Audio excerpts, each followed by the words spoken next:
Salut à tous, bienvenue pour un nouveau petit screencast. Aujourd'hui je vais faire exception, on va pas dire à la règle parce qu'il y en a pas, mais je vais vous faire un petit screencast sur une application, chose que je fais jamais.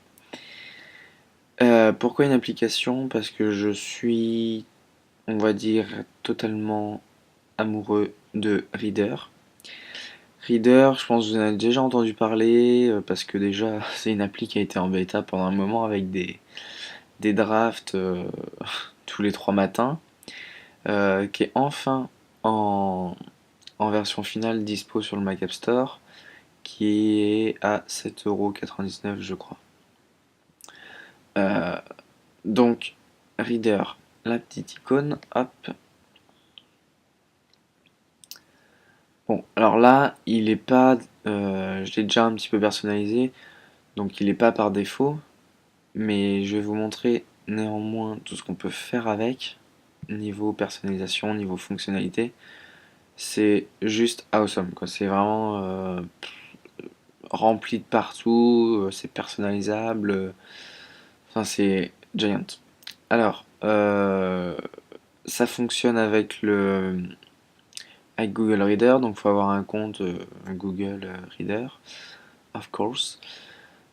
Euh, Déjà, au niveau de l'icône, on peut choisir le nombre d'éléments non lus. Est-ce qu'il s'affiche dans l'icône, comme on le voit là, 73, sous forme de badge, ou est-ce qu'il ne s'affiche pas? Donc au niveau de l'icône, je trouve ça plutôt sympa, c'est bien intégré, c'est bien foutu. Voilà. Bon. Passons à l'apparence. Déjà de base, on va pouvoir choisir un preset, c'est-à-dire soit standard, comme ça, c'est-à-dire on va avoir, si on a les icônes comme ça, c'est en couleur sur fond noir. Euh, et si on agrandit, on passe sur un fond bleu avec les petits compteurs gris. Si on se met sur le preset iOS, là on passe, vous voyez, sur du brun beige. Voilà. Donc ça change niveau présentation. Oups. Mais euh, on peut néanmoins, malgré le preset, changer, vous voyez, la teinte, la texture, le contraste, la taille de la police et la hauteur on va dire des bulles, enfin des cellules des articles. Euh, Alors, moi je m'étais mis sur standard pour rester un peu dans la cohérence, dans l'homogénéité de l'interface de l'OS. Après, au niveau de la teinte, alors, truc encore tout con, mais je clique pour régler la teinte et du coup, intelligemment, il me fait passer sur l'autre fenêtre. Donc, vous voyez, on peut régler la teinte. En fait, entre le bleu, hein, entre le standard iOS et le standard de l'appli macOS. Donc, moi je suis plutôt partisan du bleu comme ça, donc je l'ai laissé ici. Texture. Alors, texture, par contre, j'ai pas trouvé ce que ça changeait. Alors, je crois que ça rajoute un petit effet papier dans la colonne, hein, apparemment. Un petit effet papier recyclé. Bon, du coup, je l'ai laissé au milieu. Contraste. Alors, contraste, c'est assez évident. Oula. On va peut-être agrandir un poil la fenêtre, voilà. Contraste, euh, voilà, hein, on voit clairement ce que ça fait, donc par défaut comme d'hab au milieu. La taille de la police, bon bah, hein, voilà. Et la taille des cellules des articles. Ah. Enfin, dernier petit truc sympa, on peut utiliser des icônes monochromes. Donc si je coche ça, on voit que les icônes ici perdent leur couleur, hein. Attention, regardez bien.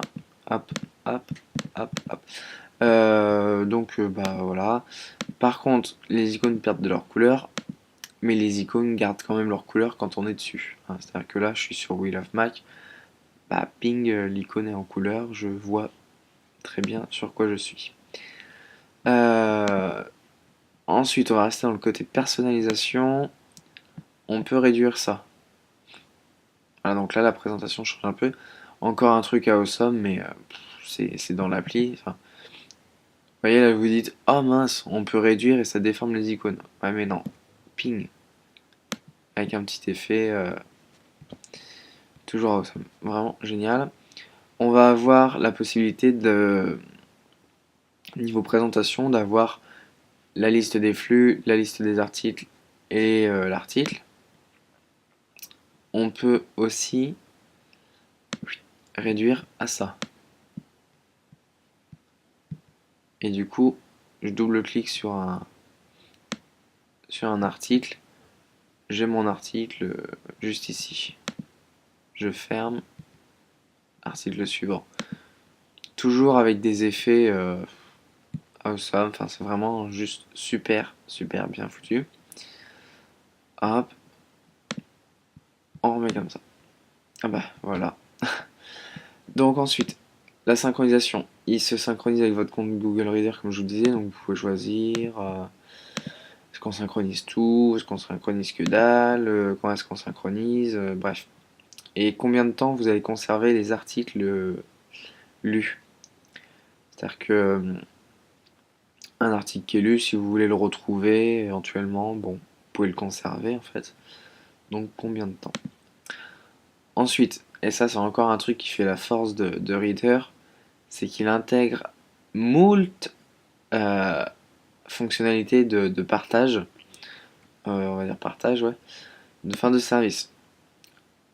Qui sont facilement personnalisables, activables, etc. Alors, on a Readability, on va avoir Instapaper, Read It Later. Donc là, exemple, celui-là, je l'active. Par défaut, les services, on va tous les retrouver dans cette icône en fait. Hein, tous ceux qu'on a activés, on va les retrouver là.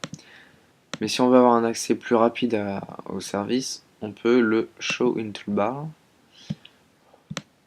Et là, du coup, j'ai l'icône du service qui apparaît ici. Voilà. Donc, on a Delicious, Twitter, Mail pour envoyer un mail direct, Browser, enfin, plein de trucs quoi. Encore une fois, plein de trucs, c'est vraiment génial.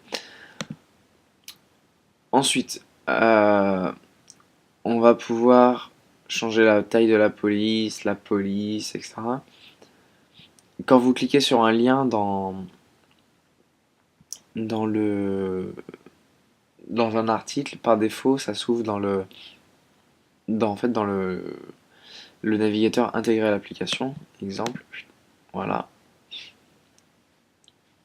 Quand je vous dis que c'est awesome, c'est que c'est vraiment awesome. Euh, et quand vous ouvrez un lien ou un article dans Safari ou dans votre navigateur, vous avez la possibilité d'ouvrir le lien en arrière-plan de manière à rester quand même sur l'application Reader. Et puis ensuite, quand vous avez fini de lire les articles, vous allez consulter les liens que vous avez ouverts en background. Ensuite, au niveau de la présentation, comme je vous disais, il y a la présentation classique en 3 parties, la présentation en 2 parties. Du coup, on peut choisir, on a des options entre à quel moment on dit que l'article est lu, quand on est dans la présentation classique, dans la présentation minimale, etc., etc. Donc toujours, on peut encore vraiment personnaliser le comportement de l'application à ses souhaits. C'est génial. Gesture, pareil, vraiment pareil, génial. Qu'est-ce qui se passe quand avec le trackpad je vais faire un swipe left, un swipe right, etc. Qu'est-ce qui va se passer quand je vais faire ces actions en présentation classique et en présentation minimale? Donc vous choisissez comme vous souhaitez. Et enfin, les raccourcis clavier. Donc là, ils sont par défaut, je les ai pas changés parce que il y en a tellement que je m'amuse même pas à les apprendre, donc je m'en fous en fait. Mais bon, ça peut quand même être utile. Et donc voilà. Donc voilà la préférence. Après, niveau de l'application, moi je la laisse se présenter comme ça. Donc on va avoir ici un petit slider pour afficher les articles qu'on a mis en favori. les articles non lus et là, l'ensemble des articles. Donc par défaut, je reste sur articles non lus, c'est un peu le but. On va avoir ici ajouter une souscription, enfin un flux rapidement. On peut choisir dans quel dossier on le met, nouveau dossier, etc. Hop. On va pouvoir éditer les abonnements actuels. Donc on voit l'ensemble des abonnements. On peut en ajouter, se désinscrire. On ne peut pas changer le nom. En revanche, en tout cas, je ne vois pas. Ouais. Apparemment, on peut pas changer le nom. Bon, pas très très grave. Voilà. Donc là, vous allez pouvoir gérer tous vos abonnements.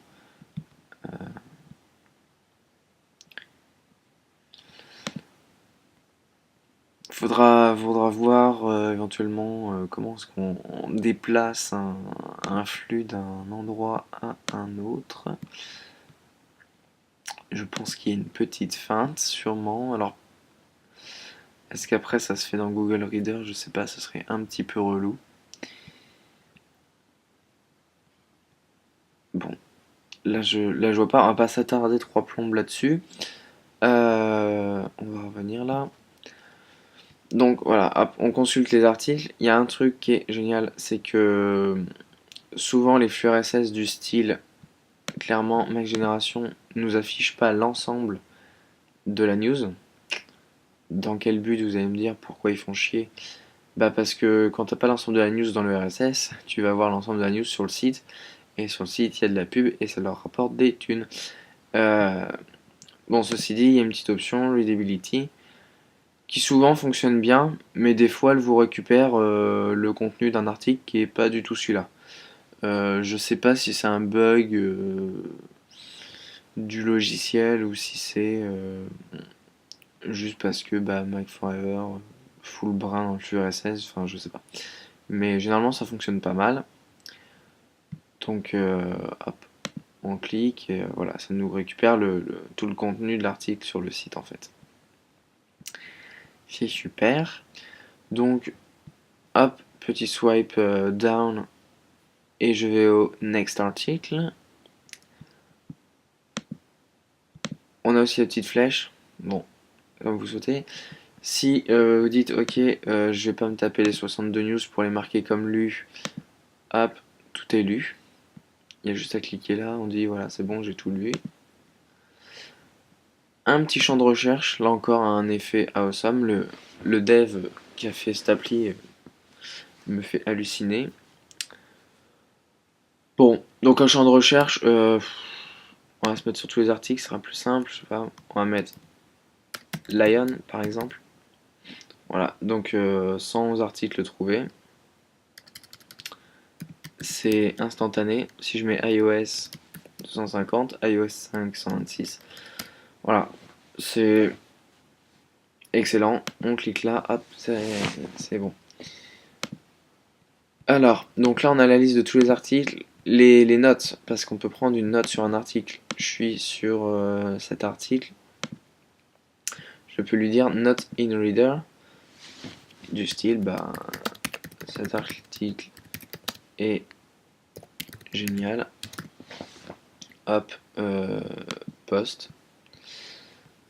Donc on a une note on a fait une note sur cet article qu'on va retrouver normalement ici, voilà. Voilà, donc là on voit que c'est dans Google hein, en fait. Voilà, donc cet article est génial. Hop, j'ai l'article en dessous. Donc pourquoi pas, je vous avouerai ne pas forcément voir l'intérêt de foutre des notes sur des articles dans un premier temps, mais ça a le mérite d'exister. Si ça vous est utile, bah c'est génial, c'est dedans. Euh, et là, on a le, le flux des articles partagés. Parce que bien sûr, on peut partager un article ce serait quand même con dans un monde de réseau social qu'on ne partage pas des articles. Donc on va retrouver ceux qu'on a partagés. Voilà. Qu'est-ce que je peux vous montrer d'autre sur Reader? Euh, Hop, si on veut départager un article, hein, clac, partager, départager. Mettre un article en favori, la petite étoile, hop là. Et si on veut l'indiquer comme non lu, le petit rond ici. Hein, on retrouve en fait le petit rond ici qui indique les articles non lus. Donc c'est cohérent. C'est cohérent, c'est cohérent. Bon bah là les services, si on fait un post to Twitter, c'est plutôt pas mal foutu. On peut mettre que l'article qui s'appelle, qui se nomme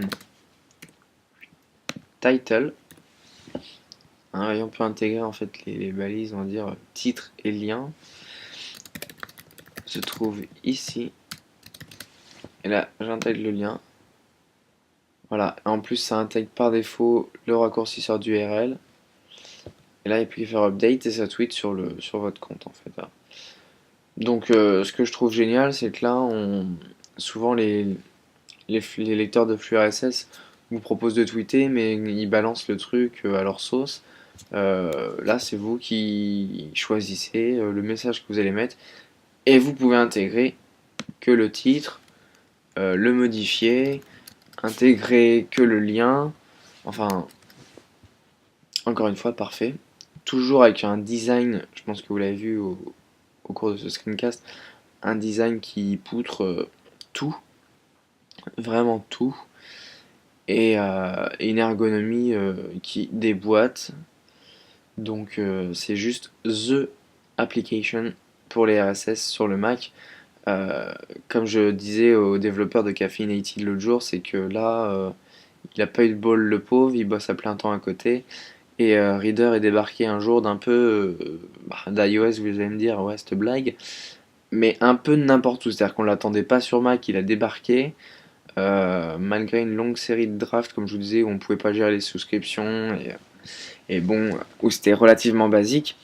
Là aujourd'hui, le mec qui a fait Reader, il s'est pris un an de vacances et il a bossé comme un baiser. Enfin, aujourd'hui, c'est The Application et Caffeinated est loin derrière.